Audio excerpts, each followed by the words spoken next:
Fala, torcida vascaína, a gente está de volta com o nosso canal Vamos Vasco, com as notícias aí do Vascão, o Vasco que vai enfrentar o Fortaleza amanhã em São Januário. Vamos falar um pouco dessa partida, qual a provável escalação do Vasco, as mudanças que deverão acontecer no time do Vasco, também vamos falar dos desfalques, vamos trazer também aqui informações do jogo contra o Botafogo, onde irá acontecer essa partida. Também vamos falar de um jogador do Vasco, que o Vasco busca a valorização do atleta para tentar, quem sabe, até mesmo vender o jogador ao término dessa temporada. Tudo isso e muito mais agora para vocês, mas antes de começar o vídeo, deixa o like, se inscreve no canal se você não está inscrito, ativa o sininho das notificações para você receber os vídeos postados aqui do nosso canal.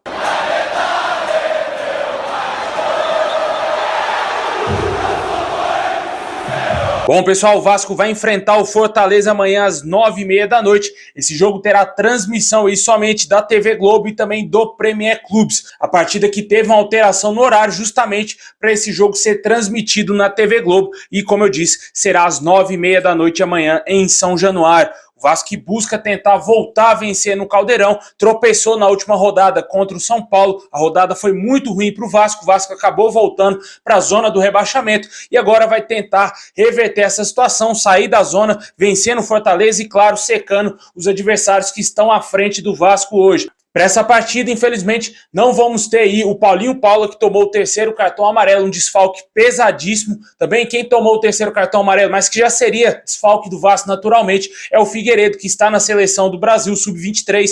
E o outro desfalque será o Medel, mais uma vez desfalcando o Vasco, já que ele entrará em campo hoje com a seleção do Chile contra a Venezuela e muito possivelmente não dará tempo dele entrar em campo amanhã contra o Fortaleza, exceto se o Vasco fizer algum milagre, o jogador se recuperar rapidamente, o que eu acho pouco provável, já que o Medel é um jogador que tem uma idade já avançada, deverá ficar de fora dessa partida de amanhã.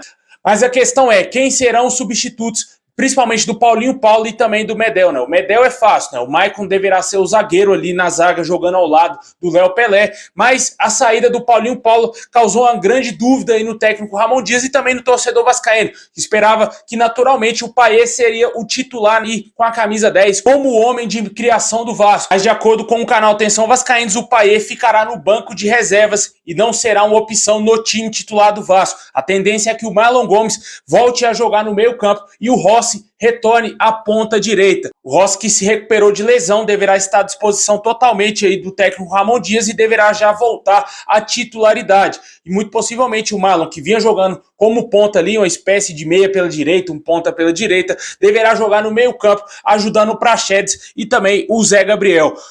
Outra dúvida no time do Vasco será a lateral direita, né? Já que os laterais estarão todos à disposição, já que o Pumita Rodrigues, que estava convocado para a seleção do Uruguai, foi cortado, e também vamos ter aí a volta do Robson Bambu, que vinha sendo improvisado na lateral direita, e claro, o Paulo Henrique, que foi titular no jogo contra o São Paulo, o último jogo do Vasco. Eu, sinceramente, manteria o Paulo Henrique de titular para dar mais sequência ao jogador, que fez pouquíssimos jogos nessa temporada, e na minha opinião, ele é melhor do que o Robson Bambu, obviamente, e também melhor do que o Pumita Rodrigues. A gente não sabe, essa é uma dúvida que a gente só vai tirar minutos antes da partida, quando sair a escalação oficial, mas muito possivelmente o Vasco deverá entrar em campo aí com o Léo Jardim. Essa dúvida na lateral entre Pumita Rodrigues, Paulo Henrique e também Robson Bambu. Possivelmente pode ser que o Paulo Henrique seja mantido. Na zaga aí o Maicon entrando no lugar do Medel, que não deverá entrar em campo amanhã. Também o Léo Pelé, lateral esquerda com o Lucas Piton, meio campo com o Zé Gabriel, Bruno Praxedes, que diga-se de passagem, já está há 8 jogos jogando pendurado aí. Se tomar o terceiro cartão amarelo, ele tá fora do próximo jogo, ele já tá há 8 jogos assim, e não toma amarelo, né? Muito boa conduta do jogador. Talvez isso aí seja benéfico e também não seja tão bom sim, porque talvez o jogador não esteja marcando com mais força, da maneira que deveria marcar, né? Com medo talvez de tomar o terceiro cartão amarelo. Mas eu acredito que não, né? Porque o jogador tá passando ileso nas partidas, literalmente tá ajudando o Vasco aí, apesar de ter ido mal, um pouco mal no último jogo contra o São Paulo, mas vamos torcer para que ele jogue bem contra o Fortaleza. Como eu disse, não vamos ter ali o nosso motorzinho no meu campo, Paulinho Paula tá fora e muito possivelmente o Marlon Gomes fará ali a função do nosso meia que tá suspenso. No ataque, Rossi, Gabriel Peck jogando pela esquerda e também o Verratti. Esse é o provável Vasco que vai enfrentar o Fortaleza amanhã às 9h30 da noite. Deixe nos comentários quem você escalaria como titular, quem você daria chances aí para jogar tanto na lateral direita, ali no meio campo, se você manteria ali o Marlon Gomes no lugar do Paulinho Paulo, como eu disse, está suspenso, ou se você escalaria o Payet de titular.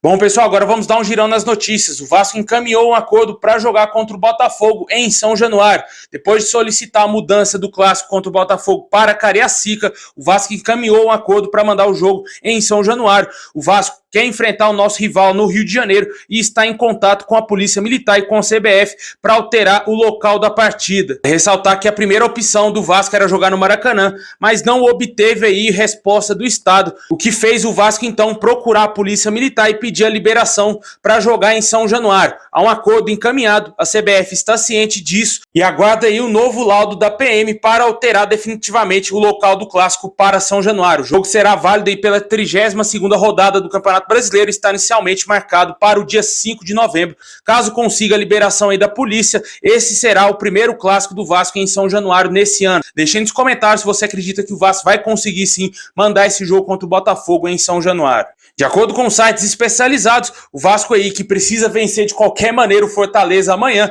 tem de 44,3% a 50,9% de chances de rebaixamento. A situação do Vasco piorou bastante aí na última rodada devido, claro, às vitórias dos adversários e o tropeço do Vasco contra o São Paulo em São Januário, aquele empate que o São Paulo praticamente não queria jogar, né? O Vasco ficou com medo do São Paulo, não conseguiu vencer aquela partida, tinha condições sim de vencer o São Paulo, o Vasco entrou meio desligado também, jogadores dispersos em campo, jogadores talvez até mesmo sem vontade, mas o Vasco não conseguiu os 3 pontos que eram extremamente importantes para o Vasco fugir dessa zona, mas acabou tropeçando e voltou para a zona do rebaixamento. E amanhã tem uma grande oportunidade de tentar novamente sair da zona, né? Vai enfrentar o Fortaleza, o adversário, assim como o São Paulo, não é fácil, é um time difícil, time chato, mas que está pensando talvez na final da Sul-Americana, né? Pode ser que o Vasco tenha essa pequena vantagem, já que o Fortaleza é um time muito bem treinado, é um time muito rápido e com certeza vai oferecer enormes perigos ao Vasco, né? A gente espera que o Vasco entre bem, consiga estar concentrado, o principal, e consiga vencer, nem que seja por 1-0, meu amigo. Tem que vencer amanhã de qualquer maneira. E como eu falei nesse mesmo vídeo, vamos ter a volta do Rossi, que é jogador muito importante. E um dado curioso, desde a saída do Rossi, o Vasco não venceu mais, né? Tomara que o Vasco consiga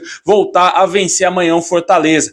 Deixe aí nos comentários aí se você acredita que o Vasco vai conseguir escapar desse rebaixamento. Qual posição você acredita que o Vasco vai ficar ali ao término do Campeonato Brasileiro? Eu acredito que o Vasco deverá ficar ali entre a 14ª, 13ª posição, ali 15º no máximo. Acho que se for mantido esse trabalho que o Ramon Dias vem fazendo, o Vasco conseguir vencer os seus jogos em São Januário, obviamente, o Vasco não irá cair. Bom, agora vamos falar aqui de situação de jogadores que podem deixar o Vasco e também outros que podem permanecer, né? A situação aqui do Rossi primeiro, né? O Rossi tem contrato até o final dessa temporada com o Vasco. Ele falou em entrevista que só sai do Vasco se o Vasco quiser. Ele disse que quer muito permanecer no Vasco, quer renovar o seu contrato, ficar no Vasco por muito tempo, diz que deseja ficar no Vasco até quando os torcedores e o clube acharem que ele deve ficar no clube, né? Os torcedores, obviamente, amam o Rossi, querem que ele fique muito no Vasco para a próxima temporada, até mesmo que renove por 2, 3 anos aí o seu contrato. Jogador muito útil, tanto que eu acabei de falar, né? Desde a saída do jogador, o Vasco não conseguiu vencer mais, porque o ataque do Vasco não tem tanta profundidade assim. O Rossi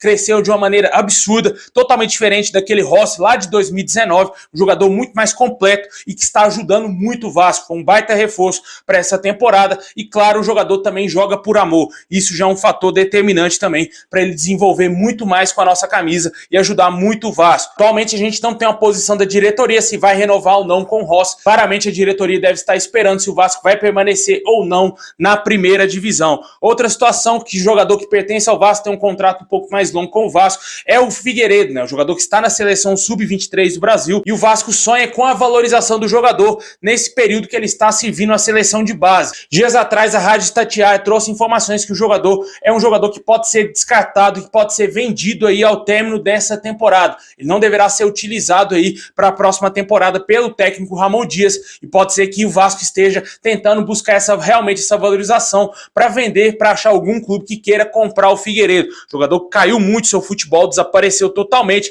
Nem chutar gol mais o cara consegue, né? Que era a sua maior característica. E hoje o jogador amarga o banco de reservas no Vasco. O torcedor perdeu totalmente as esperanças que o Figueiredo seria um grande jogador. E hoje, com certeza, ele é peça descartável do Vasco. Na minha opinião, eu venderia o Figueiredo, emprestaria para pegar a rodagem, caso não chegue uma proposta oficial para vender o jogador. Mas, na minha opinião, ele não tem mais condições de vestir a camisa do Vasco. E para você, torcedor, você acha que o Vasco tem que vender o Figueiredo? O Vasco está tentando buscar essa valorização do jogador para ver se, quem sabe, aparece algum clube aí para querer comprar o atleta, né? Deixa aí nos comentários a sua opinião e também se você renovaria o contrato com o Rossi, que se encerra no final desse ano.